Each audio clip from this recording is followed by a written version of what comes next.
Hello friends, എല്ലാവർക്കും super കൺമണിയുടെ latest episode റിവ്യൂയിലേക്ക് സ്വാഗതം. അങ്ങനെ കൺമണി രാജിക്കത്ത് എഴുതിക്കൊണ്ടിരിക്കുകയായിരിക്കും. അപ്പോഴാണ് അവിടേക്ക് ഗോകുല് വരുന്നത്. ഗോകുല് ചോദിക്കുകയാണ്, അപ്പേ ഇതെന്താ എഴുതുന്നത് എന്ന് ചോദിക്കുമ്പോൾ കൺമണി പറയുകയാണ്, രാജിക്കത്താണ് എൻ്റെ എന്ന്. അപ്പോൾ ഗോകുല് പറയുകയാണ്, അപ്പേ വെറുതെ എടുത്തുചാട്ടം കാണിക്കല്ലേ, ആദ്യം അപ്പ ക്രിഷ് സാറുമായിട്ടൊന്ന് നേരിട്ട് സംസാരിക്കുക എന്ന് പറയുമ്പോൾ കൺമണി പറയുകയാണ്, എനിക്ക് പറയേണ്ടതെല്ലാം ഞാൻ അതിൽ എഴുതിയിട്ടുണ്ട്, അതിൽ കൂടുതലുമൊന്നും എനിക്ക് പറയാനില്ല എന്ന് പറയുന്നു. ഇത് കേൾക്കുന്ന ഗോകുല് വേഗം തന്നെ രാജിക്കത്ത് കൺമണിയിൽ നിന്നും വാങ്ങുന്നു. കൺമണി ആ രാജിക്കത്ത് തിരിച്ചു ചോദിക്കുമ്പോൾ ഗോകുല് പറയുകയാണ്, ഇല്ല ഞാൻ തരില്ല, അപ്പം രാജിവെക്കണ്ട എന്ന് പറയുമ്പോൾ കൺമണി ദേഷ്യം വന്നിട്ട് അവനെ തല്ലാൻ പോയിട്ട് നീ ആ പേപ്പർ ഇങ്ങ് താ എന്ന് പറയുന്നു. അപ്പോൾ ഗോകുല് പറയുകയാണ്, അപ്പം വേണമെങ്കിൽ എന്നെ തല്ലിക്കോ, എന്നാലും ഞാൻ ഈ രാജിക്കത്ത് തരില്ലെന്ന് പറയുന്നു. അപ്പോൾ കൺമണിക്ക് ഗോകുലിനെ തല്ലാൻ പോയതിൽ സങ്കടമാവുകയാണ്. എന്നിട്ട് അവനെ കെട്ടിപ്പിടിച്ചുകൊണ്ട് സോറിടാ, ഞാൻ നിന്നെ തല്ലാൻ ഓങ്ങിയതിൽ എന്ന് പറയുന്നു. അപ്പോഴേക്കും അവിടേക്ക് ശ്രീനിവാസൻ വരികയാണ്. എന്നിട്ട് ഗോകുല് ശ്രീനിവാസനോട് പറയണ, അച്ചച്ച അപ്പം ഇതാ അലിഗയിൽ നിന്ന് രാജിവെക്കാൻ പോകുന്നു, ഇതാ രാജിക്കത്ത്, രാജിവെക്കല്ലേ എന്നൊന്ന് പറയേ അച്ചച്ച എന്ന് ഗോകുല് പറയുമ്പോൾ ശ്രീനിവാസൻ കൺമണിയോട് എന്താ മോളെ ഇതെല്ലാം എന്ന് ചോദിക്കുകയാണ്. അപ്പോൾ കൺമണി ശ്രീനിവാസനോട് പറയുകയാണ്, അലികയുമായിട്ടുള്ള എല്ലാ ബന്ധവും അവസാനിപ്പിച്ചു കഴിഞ്ഞു അച്ഛാ, ഞാൻ ഇന്നലെ മാനസ മേഡം വന്നപ്പോൾ കാര്യങ്ങളെല്ലാം പറഞ്ഞിരുന്നു എന്ന് കൺമണി ശ്രീനിവാസനോട് പറയുന്നു.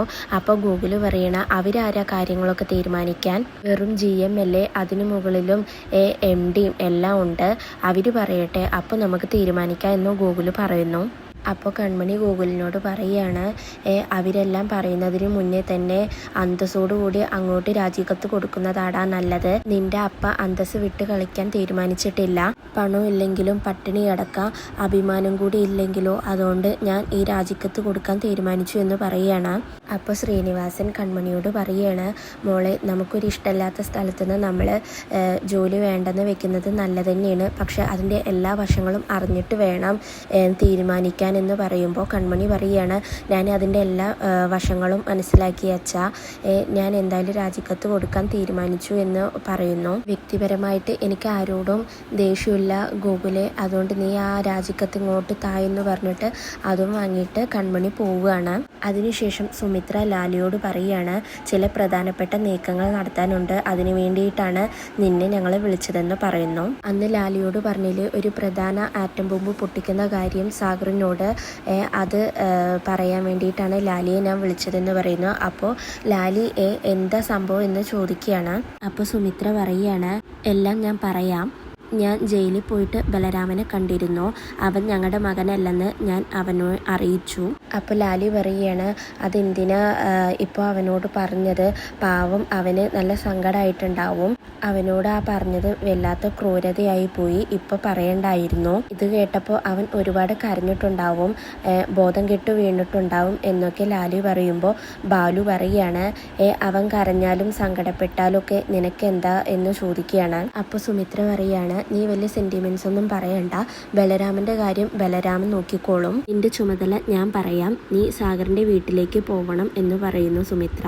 എന്നിട്ട് സാഗറിന്റെ മകനാണ് ബലരാമൻ എന്ന് നീ സാഗറിനോട് പറയണം എന്ന് പറയുമ്പോൾ ലാലി ഞെട്ടിക്കൊണ്ട്, ഞാൻ പറയണോ, സാഗറിൻ്റെയും സുജാതയുടെയും മോന് ബലരാമനാണെന്ന് ഞാൻ പറയണമെന്നോ, എന്നെ കൊണ്ട് പറ്റില്ല, എനിക്ക് പേടിയാ എന്ന് ലാലി പറയുമ്പോൾ ബാലു പറയുകയാണ്, നീ കൊണ്ട് അത് പറ്റുമെന്ന് പറയുന്നു. അപ്പോൾ സുമിത്ര പറയാണ്, നിന്നെ കൊണ്ട് പറയാൻ പറ്റില്ലടി, പറ്റില്ലെങ്കിൽ പറ, പിന്നെ ഒരു കാര്യം, പിന്നീട് നിനക്ക് എന്തെങ്കിലും പറയാൻ നിൻ്റെ ആ നാവ് പൊങ്ങില്ല എന്ന് സുമിത്ര പറയുമ്പോൾ ലാലി പേടിച്ചുകൊണ്ട് പറയുകയാണ്, ഇല്ല ഞാൻ എല്ലാം പറഞ്ഞോളാം എന്ന് പറയുന്നു. പിന്നീട് സുമിത്ര ലാലിയോട് പറയുകയാണ്, നീ ഞങ്ങളുടെ കുടുംബത്തിൽ ഒരു പ്രധാനപ്പെട്ട ആളാണ്, ആ ആൾ ഞങ്ങൾ എന്തെങ്കിലും പറയുമ്പോൾ ചെയ്യാൻ പറ്റില്ല എന്ന് പറയുമ്പോൾ ദേഷ്യം വരും, അതുകൊണ്ട് എല്ലാം പറഞ്ഞു പോയതാണ്, സോറി എന്ന് പറയുമ്പോൾ ലാലി പറയുകയാണ്, കുഴപ്പമില്ല, ഞാൻ എന്താ ചെയ്യേണ്ടത് എന്ന് ചോദിക്കുന്നു.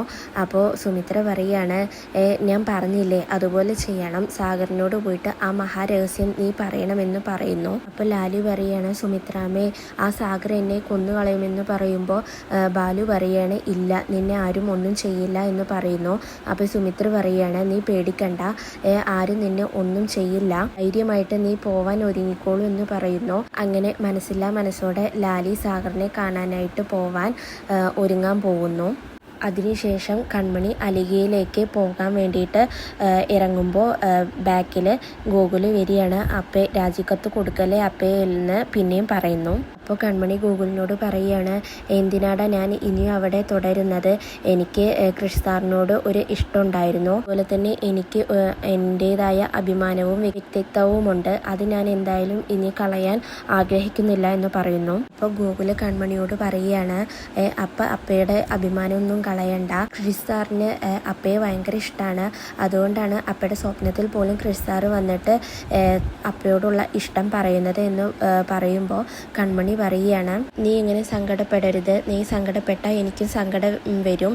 അതുകൊണ്ട് നീ എന്നെ കരയിക്കല്ലേ എന്നും പറഞ്ഞിട്ട് കൺമണി പോവാൻ നിൽക്കുമ്പോഴാണ് അങ്ങോട്ടേക്ക് വരുണും വരുണിൻ്റെ അച്ഛനും കൂടി വരുന്നത്. വരുണിൻ്റെ അച്ഛൻ കൺമണിയോട് ചോദിക്കുകയാണ്, കൺമണി നീ ഇത് എങ്ങോട്ടാ എന്ന് ചോദിക്കുമ്പോൾ ഗോകുല് പറയാണ്, ഓഫീസിലേക്കാണ് അങ്കിൾ എന്ന്. അപ്പോൾ വരുൺ ചോദിക്കുകയാണ്, കൺമണി ഇന്ന് രാജിവെക്കുമെന്ന് പറഞ്ഞിട്ട് എന്തായി എന്ന് വരുണ് കൺമണിയോട് ചോദിക്കുമ്പോൾ കൺമണി പറയുകയാണ്, ഞാൻ രാജിക്കത്ത് കൊടുക്കാൻ വേണ്ടിയിട്ട് പോവുകയാണ്. ഇന്ന് രാജിവെക്കുമെന്ന് പറയുമ്പോൾ വരുണിന് നല്ല സന്തോഷമാവുന്നുണ്ട്. എന്നിട്ട് വരുണ് കൺമണിയോട് പറയുകയാണ്, കൺമണി തന്നെ ഇത് എന്നോട് പറയുമ്പോൾ എനിക്ക് നല്ല സന്തോഷമുണ്ട്. ആ കൃഷ് അവന് ആൾ ശരിയല്ല, അവനൊരു ഫ്രോഡാണ്. കൺമണി അലിഗയിൽ തന്നെ തുടർന്നുവെങ്കിൽ ഞാനും അവനും തമ്മിൽ വലിയ സംഘർഷങ്ങൾ ഉണ്ടായേനെ എന്ന് വരുണ് പറയുമ്പോൾ വരുണിൻ്റെ അച്ഛൻ പറയുകയാണ്, അതൊക്കെ കഴിഞ്ഞ കാര്യങ്ങളല്ലേ. കൺമണി പോയിട്ട് രാജിക്കത്ത് കൊടുത്തിട്ട് വരട്ടെ. അങ്ങനെ കൺമണിക്ക് ജോലിക്ക് പോകണമെന്നുണ്ടെങ്കിൽ എനിക്കൊരു കമ്പനിയുണ്ട്, അവിടെ ജോലി ചെയ്തോളൂ എന്ന് പറയുകയാണ്. അപ്പോൾ വരുണ് പറയാണ്, കൺമണി ജോലിക്കൊന്നും പോവണ്ട. കൺമണിക്ക് എന്താണ് ആവശ്യം അത് ഞാൻ കൺമണിയുടെ മുന്നിൽ എത്തിച്ചു തരുമെന്ന് വരുണ് പറയുന്നു. അപ്പോഴാണ് അങ്ങോട്ടേക്ക് ധനലക്ഷ്മി വരുന്നത്. ധനലക്ഷ്മി വന്നിട്ട് വരുണിനോടും വരുണിൻ്റെ അച്ഛനോടും കൺമണിയോടൊക്കെ ആയിട്ട്, ഇപ്പം നിങ്ങൾ കുടുംബക്കാരെല്ലാവരും സെറ്റായില്ലേ, എന്താ എല്ലാവരും കൂടി ഒരു കുശലം പറിച്ചില്ലേ എന്ന് ചോദിക്കുമ്പോൾ വരുണിൻ്റെ അച്ഛൻ പറയുകയാണ്, കൺമണി ഇന്ന് രാജിവെക്കുകയാണെന്ന് പറഞ്ഞു. അപ്പം അതിൻ്റെ ഒരു സന്തോഷത്തിൽ ഞങ്ങൾ വെറുതെ സംസാരിച്ചുകൊണ്ടിരുന്നതാ എന്ന് പറയുമ്പോൾ ധനലക്ഷ്മി പറയുകയാണ്, ഞങ്ങളുടെ കുഞ്ഞ് പറഞ്ഞാൽ പറഞ്ഞതാ, എല്ലാവരും കൂടി ഇവിടെ വന്നപ്പോൾ രാജിവെക്കണമെന്ന് പറഞ്ഞില്ലേ, എൻ്റെ കുട്ടി അത് അനുസരിക്കാൻ പോവുകയാണ്, അവൾ ഇന്ന് രാജിവെക്കുമെന്ന് ധനലക്ഷ്മി പറയുന്നു. അപ്പോൾ വരുണ കൺമണിയോട് ചോദിക്കുകയാണ്, കൺമണി എന്താ ഒന്നും മിണ്ടാത്തതെന്ന്. അപ്പോൾ ധനലക്ഷ്മി മറുപടി പറയുകയാണ്, ഇതൊന്നുമില്ല, അവൾക്ക് നാണം കൊണ്ടാണ്. പ്രതിശുദ്ധവാരൻ ഇങ്ങനെ മുന്നിൽ നിൽക്കുമ്പോൾ ആർക്കായാലും ഒരു നാണം ഉണ്ടാവില്ലേ, അതുകൊണ്ടാണെന്ന് പറയുന്നു. അപ്പോൾ വരുണിൻ്റെ അച്ഛൻ പറയുകയാണ്, ഞങ്ങൾ താലിമാല എടുക്കാൻ പോവുകയാണ്, 2 ദിവസം കഴിഞ്ഞാൽ ഡ്രസ്സ് എടുക്കാൻ പോവും എന്ന് പറയുന്നു. അപ്പോൾ വരുൺ പറയുകയാണ്, എന്തായാലും കൺമണി ഒരു ഡിസൈനർ അല്ലേ, അപ്പോൾ അതിനെക്കുറിച്ചൊക്കെ നല്ല ഐഡിയ ഉണ്ടാവും എന്ന് പറയുമ്പോൾ ധനലക്ഷ്മി പറയുകയാണ്, അതൊക്കെ എനിക്ക് വിട്ടു തന്നേക്ക്, അതെല്ലാം ഞാൻ പറഞ്ഞ് എല്ലാം സെറ്റാക്കാം എന്ന് പറയുകയാണ്. അതിനുശേഷം ധനലക്ഷ്മി കൺമണിയോട് പറയുകയാണ്, നീ പോയി രാജിവെച്ചിട്ട് വാ എന്ന്. അപ്പോൾ വരുണ് പറയുകയാണ്, എന്തായാലും ഇന്ന് അവസാനത്തെ ദിവസമല്ലേ നിൻ്റെ അലിഗയിൽ, ഞാൻ വേണമെങ്കിൽ അവിടെ നിന്നെ ഡ്രോപ്പ് ചെയ്യാമെന്ന് വരുണ് കൺമണിയോട് പറയുന്നു. എന്നാൽ വരുണിനോട് കൺമണി പറയുകയാണ്, വേണ്ട ഞാൻ പോയിക്കോളാം എന്ന് പറഞ്ഞിട്ട് കൺമണി ഓഫീസിലേക്ക് പോവുകയാണ്. അതിനുശേഷം വരുണിൻ്റെ അച്ഛൻ ധനലക്ഷ്മിയോട് ചോദിക്കുകയാണ്, മനോജും ശ്രീനിവാസനൊക്കെ അകത്തില്ലേ, എനിക്ക് കുറച്ച് കല്യാണക്കാര്യങ്ങൾ പറയാനുണ്ട് എന്ന് പറയുകയാണ്. അപ്പോൾ ധനലക്ഷ്മി ഉണ്ട് അകത്തുണ്ട് എന്ന് പറയുമ്പോൾ വരുണിൻ്റെ അച്ഛൻ ശരി ഞാൻ അവരെയൊക്കെ കണ്ടിട്ട് വരാമെന്ന് പറഞ്ഞിട്ട് ഉള്ളിലേക്ക് പോകുന്നു. അതിനുശേഷം വരുണ് ലക്ഷ്മിയോട് ചോദിക്കുകയാണ്, അവളാകെ ഇടിവെട്ടിയ അവസ്ഥയിലാണല്ലോ ഏട്ടത്തി എന്ന് ചോദിക്കുമ്പോൾ ധനലക്ഷ്മി പറയുകയാണ്, അലിക അവളെ രാജകുമാരിയായിട്ട് വാഴിക്കുമെന്ന് വിചാരിച്ചു, പക്ഷേ അവൾക്ക് മനസ്സിലായി അവൾ വെറും വട്ടപൂജ്യമാണെന്ന് എന്ന് ലക്ഷ്മി പറയുമ്പോൾ വരുൺ പറയുകയാണ്, ഇനിയാണ് ഏട്ടത്തി എൻ്റെ കളികൾ അവർ കാണാൻ പോകുന്നത് എന്ന് വരുണ് പറയുന്നു. അപ്പോൾ വരുണിനോട് ലക്ഷ്മി പറയുകയാണ്, വരുണെ സ്വർണത്തിൻ്റെയും പണത്തിൻ്റെയും കാര്യത്തിൽ വാക്ക് പാലിക്കണമെന്ന് പറയുമ്പോൾ വരുണ് പറയണം, അത് അത്രയേ ഉള്ളൂ ചേച്ചി, ഞാൻ എന്തായാലും പാലിക്കാമെന്ന് പറയുന്നു. അതിനുശേഷം കൺമണി വിഘ്നേഷിൻ്റെ അടുത്ത് പോയി പ്രാർത്ഥിക്കുകയാണ്. കൺമണി പറയുകയാണ്, ഇന്ന് ഞാൻ അലിഗയിലെ ജോലി രാജിവെക്കുകയാണ് വിഘ്നേശ്വര, മുന്നോട്ടുള്ള ജീവിതത്തെക്കുറിച്ചൊന്നും എനിക്കറിയില്ല, ഉള്ള ജീവിതം തന്നെ എങ്ങനെയായിരിക്കുമെന്ന് എനിക്കറിയില്ല, പിന്നെയല്ലേ ഞാൻ ഭാവി ജീവിതം ആലോചിക്കുന്നത്. ഒരു കലാകാരി എന്ന നിലയിലും എൻ്റെ ജീവിതം അവസാനിക്കുകയാണെന്ന് തോന്നുന്നു. വരുണിനെ ഞാൻ എന്തായാലും വിവാഹം ചെയ്യേണ്ടി വരുമെന്നാണ് തോന്നുന്നത്. അതോടുകൂടി എല്ലാം തീരും, ഞാൻ തന്നെ ചിലപ്പോൾ ഇല്ലാതായെന്ന് വരും. മാനസ മേഡം വളരെ തന്ത്രപരമായിട്ടാണ് എന്നോട് രാജി ആവശ്യപ്പെട്ടത്. മാനസ മേഡത്തിൻ്റെ ആവശ്യം മനസ്സിലാക്കാനുള്ള ബുദ്ധി എനിക്കുണ്ട്. ക്രിഷ് സാറിൻ്റെയും മാനസ മേഡത്തിൻ്റെയും കല്യാണത്തിന് ഡ്രസ്സ് ഡിസൈൻ ചെയ്യാൻ എന്നോട് തന്നെയാണ് മാനസ മേഡം പറയുന്നത്. ക്രിഷ് സാറ് മാനസ മേഡത്തിൻ്റേതാണെന്ന് മാനസ മേഡം എന്നോട് അതെല്ലാം പറയാതെ പറയുകയാണ്. എന്തായാലും ഞാൻ ഇന്ന് അലിഗയിൽ നിന്നും പടിയിറങ്ങുകയാണ്, എനിക്കതിനുള്ള ശക്തി തരണമെന്നും പറഞ്ഞുകൊണ്ട് കൺമണി അവിടെ നിന്ന് പോവാൻ നിൽക്കുമ്പോഴാണ് അവിടേക്ക് ഒരു ചേച്ചി വരുന്നത്. ആ ചേച്ചി കൺമണിയോട് ചോദിക്കുകയാണ്, എവിടെ മോളെ നിൻ്റെ ഭർത്താവ് എന്ന് ചോദിക്കുമ്പോൾ കൺമണി പറയുകയാണ്, അന്ന് കണ്ടത് എൻ്റെ ഭർത്താവല്ല ചേച്ചി എന്ന്. അപ്പോൾ ആ ചേച്ചി പറയുകയാണ്, മോളെ നിങ്ങൾ ഭാര്യയും ഭർത്താവും തമ്മിൽ എന്തെങ്കിലും പ്രശ്നം ഉണ്ടാവും, അത് വിചാരിച്ച് ദൈവത്തിന് മുന്നിൽ വെച്ചിട്ട് ഇങ്ങനെയൊന്നും പറയരുത്. എന്ത് പ്രശ്നങ്ങളുണ്ടെങ്കിലും അതെല്ലാം പരിഹരിച്ച് നിങ്ങൾ രണ്ടുപേരും മുന്നോട്ട് പോവണം. പിന്നെ എൻ്റെ മോളുടെ കല്യാണം തീരുമാനിച്ചു, ഞാൻ നിൻ്റെ ഭർത്താവിനോട് പറഞ്ഞിരുന്നു കല്യാണക്കാര്യം, മോളെ എന്തായാലും ഇവിടെ വെച്ച് കണ്ടത് നന്നായി, എൻ്റെ മോളുടെ കല്യാണമാണ്, തീർച്ചയായും വരണമെന്ന് പറഞ്ഞിട്ട് ആ ചേച്ചി കല്യാണക്കത്തും കൊടുത്തുകൊണ്ട് പോവുകയാണ്. അപ്പോൾ കൺമണി വിഘ്നേശ്വരനെ നോക്കിക്കൊണ്ട് പറയാണ്, നീ എന്താ എന്നെ കളിയാക്കുകയാണോ? അന്ന് മാനസ മേഡം എന്നെ അങ്ങനെയൊക്കെ പറഞ്ഞപ്പോൾ ക്രിഷ് സാറ് എല്ലാ പ്രതിസന്ധിയിലും എൻ്റെ കൂടെ ഉണ്ടാവുമെന്നും അപ്പോൾ എല്ലാം തുറന്നു പറയുമെന്നും ഞാൻ വിചാരിച്ചു. പക്ഷേ എല്ലാം പതറിക്കൊണ്ട് മിണ്ടാതെ നിൽക്കുമായിരുന്നു സാറ്. എനിക്കിപ്പോൾ സാറിനോടുള്ള എല്ലാ വിശ്വാസങ്ങളും പോയി, എന്നെ പെരുവഴിയിലേക്ക് എറിഞ്ഞതുപോലെയാണ് അന്ന് ചെയ്തത് എന്നും പറഞ്ഞുകൊണ്ട് കൺമണി തൻ്റെ കഴുത്തിൽ കൃഷി കെട്ടിയ താലി എടുത്തിട്ട് പറയുകയാണ്, ഇന്ന് ഞാൻ ഇത് കെട്ടിയ ആളെ കൊണ്ട് തന്നെ അഴിപ്പിക്കും എന്ന് പറഞ്ഞുകൊണ്ട് കൺമണി പോവുകയാണ്.